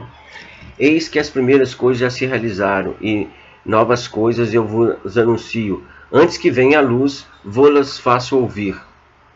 Ele sempre avisa, somos nós que não damos ouvido ou não examinamos. O segundo dia, firmamento, o céu, Yahushua, Isaías 66:1. Assim diz o Yahushua Mayal, o céu é meu trono e a terra o escabelo dos meus pés. Que casa me edificarei vós? E que lugar seria o do meu descanso? Veja que ele fala sobre seu descanso, que pertence ao sétimo dia. Fique atento, meus amados. Terrelinho 89:6. Pois quem no firmamento se pode igualar ao Yahweh? Quem entre os filhos de Urim é semelhante a Yahweh? Logo, o segundo dia ele preparou seu trono, e não simplesmente a segunda-feira, um dia de folhinha. Do trono, o firmamento, Shoal é que saem as ordens, mandamentos e palavras do Criador. Escute o que vem do alto do firmamento do seu trono, não o que vem daqui de baixo dos homens da terra. Terceiro dia. Terra, plantas, ervas e árvores. Terra é a porção seca, que está separada do mar. Palavra para o mar é esta. Galut disse, ainda as águas que viste, onde se assenta a prostituta, são povos, multidões, nações e línguas. Logo a terra é a parte que está separada do mar, um local separado das nações, dos povos, ou seja, longe dos homens. Plantas. Manial respondeu-lhes, toda planta que meu Pai Celestial não plantou será arrancada. São pessoas as plantadas pelo Pai e as plantadas pelo homem. Aquele que ouve o Criador são plantas plantadas pelo Pai, e as que ouvem ao homem plantadas pelo homem. Serão essas arrancadas. Árvores. O mesmo significado das plantas são pessoas, a que dão frutos para a vida ou para a morte. Mateus 7:17. Assim toda árvore boa produz bons frutos, porém a árvore má produz frutos maus. Mateus 7:18. Uma árvore boa não pode dar maus frutos. Nenhuma árvore má dá bons frutos. Mateus 12:33. Ou fazei a árvore boa o seu fruto bom, ou fazei a árvore má o seu fruto mau, porque pelo fruto se conhece a árvore. O fruto será a falar palavra do Pai ou a palavra do homem. Aquele que é de algo fala das coisas de algo. Quem é do mundo fala do que é do mundo. O coração fala do que está cheio o coração, no entendimento. Quem fala do que é do Pai tem em si o fruto bom. Quem fala do que é do homem tem em si a palavra humana. E a palavra humana mata. Esta é a resposta à palavra do terceiro dia. A semente é a palavra. Esta é, pois, a palavra. A semente é a palavra de Yahu. Quarto dia, luminares. As pessoas sempre veem a letra e não seu significado. Nesse caso, verão o sol, lua e as estrelas. Mas lembre-se que cada luminar é um enigma a ser desvendado. O sol, Yahushua Yahweh, então a lua se confundirá e o sol se envergonhará, pois o Yahweh dos exércitos reinará no monte Sião e em Jerusalém, e perante os seus anciãos manifestará o seu esplendor. O sol, a lua, as estrelas, o exército de Shamayal, era Yahshuru, Israel. Quem com certo tempo abandonaram o seu Criador, o Yah, os mesmos que levaram o filho de Yah à morte, os que por inveja mataram seu irmão. Yahushua, Isaías 60:19. Não te servirá mais o sol para a luz do dia, nem com o seu resplendor a lua te iluminará. Mas o Mocriou, o Rei Supremo, será a tua luz perpétua, e o teu Criador, o teu esplendor. Mateus 13:43. Então os justos resplandecerão como o sol no reino de seu Pai. Quem tem ouvidos, ouça. Mateus 24:29. Logo depois das tribulações daquele dia escurecerá o sol e a lua não dará sua luz. As estrelas cairão do Shual-Maial e os poderes do Shual-Maial serão abalados. Alô de Galute, Apocalipse 1:20. Eis o mistério das 7 estrelas que vistes na minha destra e dos 7 candeeiros de ouro. As estrelas são os malares, anjos das 7 igrejas, e os 7 candeeiros são as 7 igrejas. Malares, anjos, mensageiros, sejam da palavra do Pai ou da palavra humana. Quinto dia, seres do céu e do mar. Como já deu para reparar que o mar representa muitas águas, e foi dito que muitas águas são povos, nações, tribos e línguas, Lucas 8:5 diz assim: saiu o semeador a semear sua semente, e quando semeava, uma parte da semente caiu à beira do caminho e foi pisada, e as aves do Shual-Maial céu a comeram. E pois essa palavra, a semente é a palavra de Yahweh. Os que estão à beira do caminho são os que ouvem, mas logo vem o diabo e tira-lhes do coração a palavra, para que não suceda que crendo sejam salvos. Os que estão sobre a pedra são os que, ouvindo a palavra, receberam com alegria, mas esses não têm raiz, apenas creem por algum tempo, mas na hora da provação se desviam. A parte que caiu entre os espinhos são os que ouviram e, indo pelo seu caminho, são sufocados pelos cuidados, riquezas e deleites dessa vida, e não dão frutos com perfeição. Mas a que caiu em terra boa são os que ouvem e entendem. Entender é muito importante a palavra. Com o coração reto e bom, a retém e dão frutos com perseverança. Observe que o Filho de Yahweh fala a palavra do Pai, mas aqueles que não aceitam a verdade tiram do coração dos que receberam a palavra do Pai e substituem pela sua. Esses seres do Shual-Maial, céu, são aqui denominados como o diabo, o pai da mentira. Se você observar a história das mensagens de vida de salvação, as boas novas, quem fazia esse papel de ir contra o Filho de Yahweh eram os principais sacerdotes, escribas e fariseus, ou seja, os próprios Yahudins israelitas. Animais e homens, sexto dia. Yahushua, Isaías 43:20 diz assim: os animais do campo me honrarão, os chacais e os avestruzes, porque porei água no deserto e rio no ermo, para dar de beber ao meu povo, ao meu escolhido. Tiago 3:7, pois toda a espécie, tanto de fera como de aves, tanto de répteis como de animais do mar, se doma e tem sido domada pelo gênero humano. Animais são os homens sem entendimentos, ao qual aqueles que têm um pouco mais de entendimento dominam sobre eles. São aqueles que não leem, não sabem a diferença entre o certo e o errado dentro das escrituras. Um exemplo, 70% da população mundial é católica. E esses 70% são dominados pela palavra dos padres, bispos e a palavra do Papa. Ali é dito para eles se prostrarem à imagem de esculturas,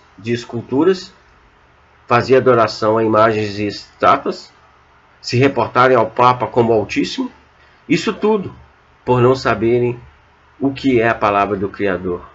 São animais, falta-lhes entendimento para saber qual é a vontade do Criador. Mas como adquirirão entendimento se só conhecem a palavra do Padre? Do Padre? Do Padre, só conhece a palavra do Padre. E aí se joga para os evangélicos protestantes também, né? É a mesma coisa. Só tira a idolatria dos postes lá. Mas idolatra o nome, né? O nome da imagem. É preciso que leiam as escrituras e assim saber que a palavra humana, saber o que é a palavra humana e o que é o mandamento de Yahweh. O O homem é aquele que recebeu o ensinamento do Criador, não do homem. Tenha sabedoria e entendimento. Mas muitos, por desobediência e falta de temor, não ouvem o seu Criador. Esses são os que dominam sobre os animais do campo. Mundo. Sétimo dia. Sábado, dia sétimo, último dia da criação. Dia do Eterno, Yahweh. Dia do repouso de Yahweh. Muitas pessoas ainda não compreenderam esse dia, pois só veem como o sábado. Muitas outras passagens bíblicas mostram sinais do que ele representa, mas em grande parte não está como o sábado, está como o último dia, ou dia do Altíssimo. Se você começa a ver esses textos e analisar, verá que seu significado é muito mais do que você imaginaria. Pelo que você pode observar nesse texto, do primeiro até o sexto dia, tudo é em forma de enigmas e parábolas. E o sétimo dia da mesma forma. Por isso, veremos qual o seu significado e assim pode guardar e honrar de maneira prudente esse grande e maravilhoso dia sétimo. Vejamos então em Colossenses: ninguém, pois, vos julgue pelo comer, ou pelo beber, ou por causa de dias de festas, ou de lua nova, ou de sábados, que são sombra das coisas vindouras. Vamos repetir? Ninguém vos julgue pelo comer, ou pelo beber, ou por causa de dias de festas, ou de lua nova, ou de sábados. Colossenses 2, 16 e 17, tá? Que são sombras das coisas vindouras, mas o corpo é do Mehoshihai. Aqui o apóstolo entendeu a parábola e viu que tudo o que era dito seriam coisas que iriam acontecer. Sombra das coisas vindouras. Lembra-te, o quarto mandamento, lembra-te do dia do sábado para fazer sagrado. 6 dias trabalharás e farás todo o teu trabalho. Mas o sétimo dia é o sábado de Yahweh, teu Criador. Neste dia não farás trabalho algum, nem tu, nem teu filho, nem tua filha, nem teu servo, nem tua serva, nem o teu animal, nem o estrangeiro que está dentro das tuas portas. Porque em 6 dias fez o Yahweh Shamayal e Eretz, céus e terra, o mar e tudo que neles há. E ao sétimo dia descansou, por isso Yahweh abençoou o dia do sábado e o fez sagrado. Para compreender, você precisa saber que esse dia é para ser lembrado e sagrado. O que é sagrado? O que é sagrado? É separado do mundo, não misturar com o que é humano. Tudo que é sagrado pertence a Yahweh, o Criador. Não pode ser tocado, não pode ser violado. Logo, esse dia não pode ser misturado com nada que seja humano. Terá que permanecer conforme Yahweh determinou. Que trabalho é este que está sendo dito para esses dias vindouros? São as obras espirituais, conforme a criação. 6 dias Yahweh trabalhou em sua obra, e o sétimo dia descansou, repousou. Lembre-se que o Ruha não se cansa, que o espírito não se cansa. Este repouso você verá o porquê depois de tudo pronto. Chegou a hora de pôr em prática tudo que Yahweh fez, tudo que ele fez. Vamos analisar os pontos. Levítico, Levítico 23:3. 6 dias se fará trabalho, mas o sétimo dia é o sábado, do descanso solene. Uma sagrada convocação, nenhum trabalho fareis. É sábado do Yahweh em todas as vossas habitações. Veja que se haverá uma sagrada convocação. Yahushua Yahweh, Isaías 5:6-2. Bem-aventurado o homem que fizer isso, e o filho do homem que lançar mão disso, que se abstém de profanar o sábado e guardar a sua mão de cometer o mal. Profanar é violar algo sagrado. Yahushua Yahweh, Isaías 58:13. Se desviares do sábado o teu pé e deixares de prosseguir nas tuas empresas no meu sagrado dia, se ao sábado chamareis deleitoso, ao sagrado dia do Altíssimo Yahweh, digno de honra, se honrares não segundo os teus caminhos, nem te ocupando nas tuas empresas, nem falando palavras vãs. E Yahushua fala assim, Yahushua também 13:6, diz assim, vai, porque o dia do Altíssimo está perto, virá o Todo-Poderoso como assolação. Yarmiel também diz assim, Yarmiel agora, 46:10, porque aquele dia é o dia do Altíssimo, Rei dos Exércitos, dia de vingança, para ele se vingar dos seus adversários. A espada devorará e se fartará, e se embriagará com o sangue deles. Pois Yahweh, Rei dos Exércitos, tem um sacrifício na terra do norte, junto ao rio Eufrates. Kozokiuk, Ezequiel 33, porque perto está o dia, sim, perto está o dia de Yahweh, dia de nuvem será o tempo das nações. Joel, Yahweh. Tocai a trombeta em Sião e dai o alarme no meu sagrado monte. Tremam todos os moradores da terra, porque vem vindo o dia de Yahweh, já está perto. Joel 2:31. O sol se converterá em trevas e a lua em sangue, antes que venha o grande dia e terrível dia de Yahweh. Lembre-se que o que é o sol e a lua. Lembre-se você. Zafiniel, Sofonias. Cala-te diante do Yahweh Altíssimo, porque o dia de Yahweh está perto, pois o Yahweh tem pregado um sacrifício e tem purificado os seus convidados. Se você não decifrou todas essas passagens, veja essa profecia. Malaquias, Malaoque 4:1-6. Pois eis que aquele dia vem ardendo como fornalha. Todos os soberbos e todos que cometem impiedade serão como restolho.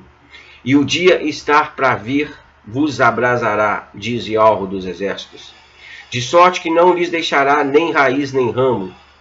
Mas para vós, o que temeis o teu nome, nascerá o sol da justiça, trazendo curas nas suas asas. E vós saireis e saltareis como os bezerros da estrebaria. E pisareis os ímpios, porque se farão cinzas debaixo das plantas dos vossos pés.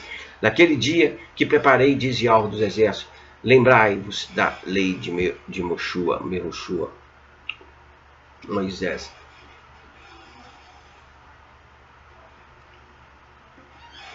Moisés, meu servo, ao qual mandei em Herode para todo o Yelchuru, a saber, estatutos e ordenanças.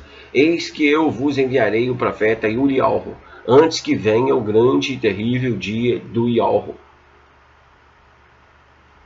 Ele converterá o coração dos pais aos filhos e o coração dos filhos aos seus pais, para que eu não venha e fira a terra com maldição. Se você souber quem é o Yahweh, Elias, saberá que o dia de Yahweh, o sábado, nas profecias, dizia que o Yahweh viria, correto? E ele veio. Veja e atente. Crer nas palavras do filho de Yahweh. Maniel, Mateus 11:10. Este é aquele a quem está escrito: eis aí envio ante a tua face o meu mensageiro, que há de preparar diante de ti o teu caminho. Em verdade eu te digo que entre os nascidos de mulher não surgirá outro maior do que Yahushua, o imersor. João, né? João Batista. O maior dos João para os religiosos aí. Mas aquele que é o menor no reino do Shalmayal é maior do que ele. Em verdade eu digo que entre os nascidos de mulher não surgirá outro maior que Yahushua, o imersor. Mas aquele que é menor no reino do Shalmayal é maior do que ele. Aí vocês entendem? Quando ele fala em Hebreus lá, porque sem nós eles não seriam aperfeiçoados. Precisa ligar as escrituras, meus amados, os pontos, para entender o porquê. Nós somos maior que João, né? Que brincadeira, não é verdade? Para entrar no reino tem que ser maior que João. E João deixou cortar o pescoço dele. Presta atenção, hein? Tem que ser mais que ele. Entendeu? Então vamos lá. E desde os dias de Al-Rohana, o imersor, até agora o reino do Shalmayal é tomado à força, e os violentos o tomam de assalto. pois todos os profetas e a lei profetizaram até Yohanan. E se quereis dar crédito, esse é o Uliarro que havia de vir. Quem tem ouvidos, ouça. Manial, Mateus 17 também fala assim: perguntaram-lhe os discípulos, por que dizem então os escribas que é necessário que o Uliarro venha primeiro? Respondeu ele: na verdade, o Uliarro havia de vir e restaurar todas as coisas. Digo-vos, porém, que o Uliarro já veio e não o reconheceram, mas fizeram-lhe tudo o que quiseram.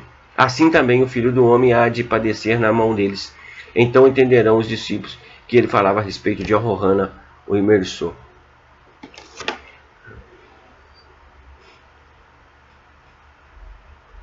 A gente vai lendo, a gente vê que tem muita coisa pra gente corrigir depois que a gente escreve, né? É interessante, né? Toda vez que você olha, você tem que ter um monte de coisa pra corrigir. Ai, ai. Lucas 1:3-17. Mas o anjo lhe disse: não temais, Zacarias, porque a tua oração foi ouvida. E o lixava Isabel, tua mulher, te dará à luz a um filho, e lhes porás o nome de Yohanan. E terás alegria e regozijo, e muitos se alegrarão com o seu nascimento, porque ele será grande diante de Alvo. Não beberá vinho nem bebida forte, e será cheio do Uruha Rodshua, Uruha, do esplendor. Já desde o ventre de sua mãe converterá muitos dos filhos de Elshuru ao Yalro, seu criador. Irá diante dele Uruha e poder de Uliarro, para converter os corações dos pais aos filhos e aos rebeldes à prudência dos justos, a fim de preparar para o Rei Supremo um povo apercebido. Agora você já sabe quem é Uliarro nas profecias. Fica mais fácil agora desvendar a profecia. Profecia, Malaquias 4:16, 4 de 1-6. Pois eis que aquele dia vem ardendo como fornalha. Todos os soberbos e todos os que cometem impiedade serão como restolho. E o dia que está para vir os abrasará, diz o Yahweh dos exércitos, de sorte que não lhes deixará nem raiz nem ramo. Mas para vós, o que temeis, o meu nome, nascerá o sol da justiça, trazendo curas nas suas asas. E vós saireis e saltareis como os bezerros da estrebaria. E pisareis os ímpios, porque se farão cinzas debaixo das plantas dos vossos pés naquele dia que preparei, diz Yahweh dos exércitos. Lembrai-vos da lei de Mehushua, meu servo, a qual lhe mandei em Horebe para todo Yalshuru, a saber, estatutos e ordenanças. Eis que eu vos enviarei o profeta Uliarro, antes que venha o grande e terrível dia de Yahweh. E ele converterá o coração dos pais aos filhos, o coração dos filhos aos pais, para que eu não venha e fira a terra com maldição. Yohanan, João Imersor, veio 6 meses antes do Messias para preparar o caminho, e as pessoas receberam o tabernáculo de Yahweh, que é o seu filho. Desvendado o enigma no 7º dia, é a passagem do filho de Yahweh entre nós.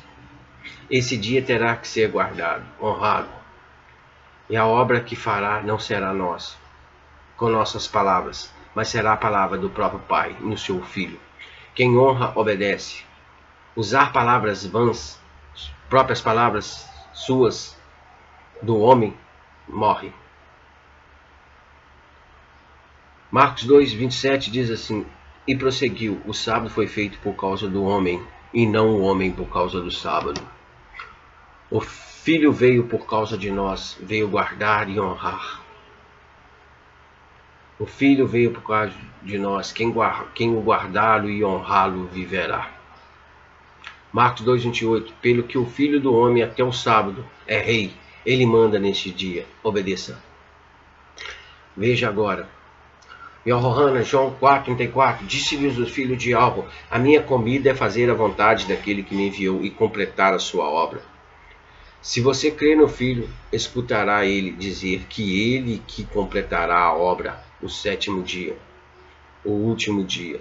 Yohanan, João 17:4, eu te exaltei na terra, completando a obra que me deste para fazer. Nenhuma obra farás, é o Filho de Yahweh que fará. Último dia. Yohanan, João 6:38, é a vontade do que me enviou é esta, que eu não perca nenhum de todos aquele que ele me deu, mas eu o ressuscitarei no último dia. Sábado. Yohana, João 6,40. Porquanto esta é a vontade do meu Pai, que todo aquele que vê o Filho e crê nele tenha vida eterna, e eu ressuscitarei no último dia. Sábado. Yohana, João 6,44. Ninguém pode vir a mim, se o Pai que me enviou não o trouxer, e eu o ressuscitarei no último dia. No sábado. Yohana, João 12,48. Quem me rejeita e não recebe as minhas palavras, já tem quem o julgue. A palavra que tenho pregado, essa o julgará no último dia. O último dia é o sábado. Creia na passagem do Filho de Yahweh entre nós e em todas as palavras que ele diz. Yohana, Yahushua Yahweh, Isaías 42, 1 a 9. Eis aqui o meu servo a quem sustenho, o meu escolhido, em quem me compraz a minha alma. Pus o meu Ruha sobre ele. Ele trará justiça às nações. Não chamará, não se exaltará, nem fará ouvir a tua voz na rua. A cana trilhada não a quebrará, nem apagará o pavio que fumega. Nem em verdade trará a justiça, não faltará, nem será quebrantado, até que ponha na terra a justiça, e as ilhas aguardarão a sua lei. Assim diz o Criador Yahweh. Malaquias 4, 1, 6. Pois eis que aquele dia vem ardendo como fornalha, todos os soberbos e todos os que cometem impiedade serão como restolhos. E o dia que está por vir os abrasará.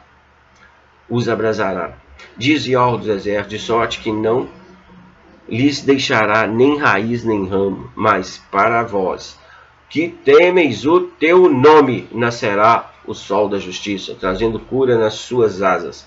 E vós saireis e saltareis como os bezerros da estrebaria.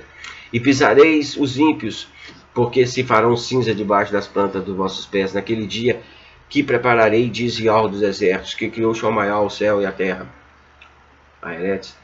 e os desenrolou e estendeu a terra, e o que dela procede, que dá a respiração ao povo que nela está, o espírito que andam nela, aos que andam nela. Malaquias, né? Malaquias 4, 1, 6. Pois aquele dia vem ardendo, né?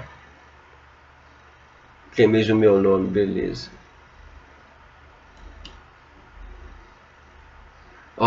Mas para vós que temeis o meu nome, nascerá o sol da justiça, trazendo cura nas suas asas, e vos saireis e saltarei como bezerros da estrebaria, e pisarei os ímpios, porque farão cinzas debaixo das plantas dos vossos pés naquele dia que preparei, diz Yahweh os exércitos.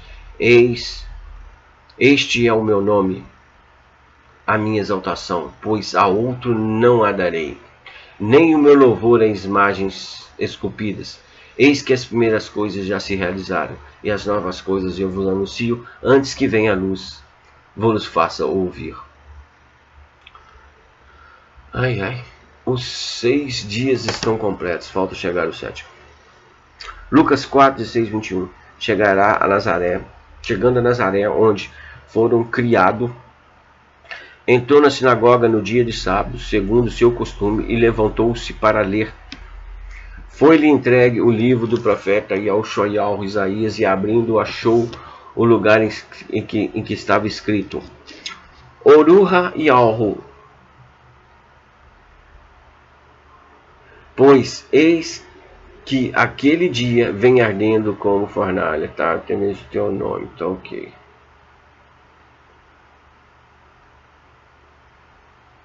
Esse foi o dia que o Oruha repousou sobre ele, o sábado, é a passagem do Filho entre nós.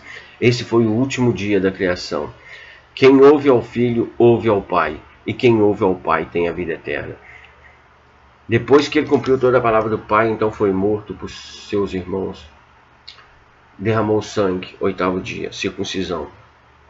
E tudo período, é tudo parábola.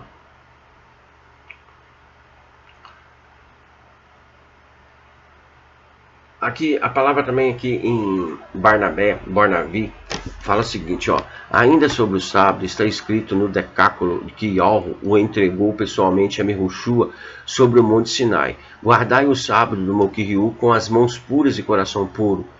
Em outro lugar, ele diz, se meus filhos guardarem o sábado, então estenderei sobre eles a minha compaixão. Piedade. Ele menciona o sábado no princípio da criação. Em 6 dias o Rim fez as obras de suas mãos e as terminou no 7º dia, e nele descansou. Prestai atenção, filhos, sobre o que significa terminou no 7º dia. Isso significa que o Moquiriu consumará o universo em 6.000 anos. Pois um dia para ele significa 1.000 anos. Ele próprio atesta, dizendo, eis que um dia do Moquiriu será como 1.000 anos. Portanto, filhos, em 6 dias, que são 6.000 anos, o universo será consumado. E ele descansou no 7º dia. Isso quer dizer que o seu filho, quando vier para pôr fim ao tempo do iníquo, para julgar os ímpios e mudar o sol, a lua, as estrelas, então ele de fato repousará no 7º dia. Por fim, ele diz, tu o purificará com as mãos puras e coração puro. Contudo, se alguém atualmente pudesse purificar de coração puro esse dia que Yahweh purificou, então nós nos teríamos enganado completamente. Porém, se este agora não é o caso, ele purificará verdadeiramente no repouso, quando nós formos capazes disso. Isto é, quando tivermos sido justificados e tivermos recebido o objeto da promessa. Quando não houver mais iniquidade e o Moquiriu tiver renovado tudo, então poderemos purificá-lo, tendo sido primeiro nós mesmos purificados. E finalmente lhe disse, não suporto vossas noemia e vossos sábados. Vede como ele diz, não são os sábados atuais que me agradam, mas aquele que eu fiz e no qual depois de ter levado todas as coisas ao repouso, farei o início do 8º dia. Isso é o começo do outro mundo. Eis porque celebramos como festas alegres o 8º dia, no qual Yahushua ressuscitou dos mortos, e depois de se manifestar sob o Shalmael. Meus amados, é só meditar no que está escrito. Fica fácil. Se ler e entender e procurar entender, fica fácil. Se ir em conversa de homem aí, vai ficar